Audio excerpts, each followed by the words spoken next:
This is an open message to every member of Congress on behalf of the American people and the people of the world. The decision as to whether the U.S. will attack Syria is hanging in the balance right now. And officially, you're the ones who will make that decision. I'm sure you're well aware of the fact that the people don't support this war. 91% oppose it.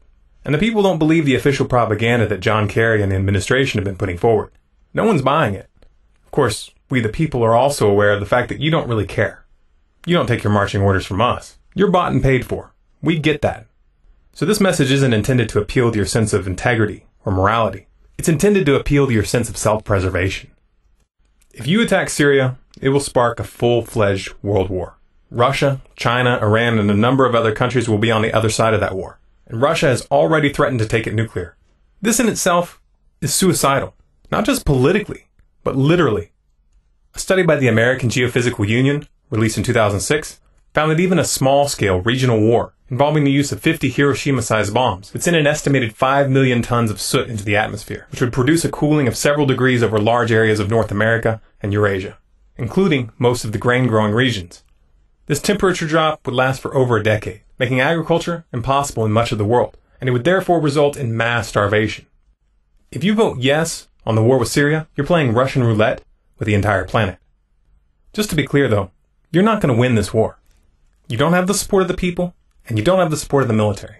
The top brass, including the chairman of the Joint Chiefs of Staff, General Martin Dempsey, are against it, and the rank and file are speaking out.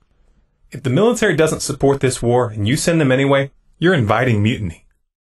I know that there are those among you who think that this conflict will somehow unify the people and rally them behind you, but you're wrong. That might have worked in the past, but we're on to you. The people see what you're doing. If you take us into this war and bombs start falling on American soil, the voices of reason, the ones that have been working to prevent a violent uprising in America, won't be in a position to stop what will happen next. A poll conducted by the Farley Dickinson University in April 2013 found that 29% of Americans now believe that, quote, an armed revolution may be necessary in order to protect our liberties, and 20% stated that they weren't sure.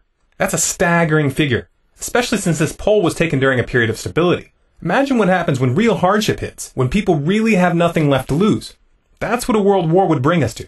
You really think that this police state apparatus that you've been building this past decade is going to protect you? Many of us, myself included, have been doing everything in our power to prevent a violent revolution. We don't want to see that chain of events unfold. We don't want to see mob justice, public executions, men being hunted down like dogs. But history tells us that this is what happens when politicians take a country to war against the will of the people and against the will of the military. You will lose this war. You will lose control of the armed forces. You will lose control of the country, and you will spend the rest of your life in hiding if you survive at all. That's not a threat. That's just a warning from the pages of history. Ignore that warning at your own peril. If you want to stop this war, please share this video in every venue possible. Send it to your congressman via email, via Twitter, or call them up and paraphrase this message. Share it to Facebook, on your blog, post it in comments on the pages of politicians, and spread it through your network of friends. This is a pivot point in history. For once, we have the chance to stop an unthinkable tragedy before it unfolds. Failure is not an option. For more videos like this, subscribe to Storm Clouds Gathering on YouTube.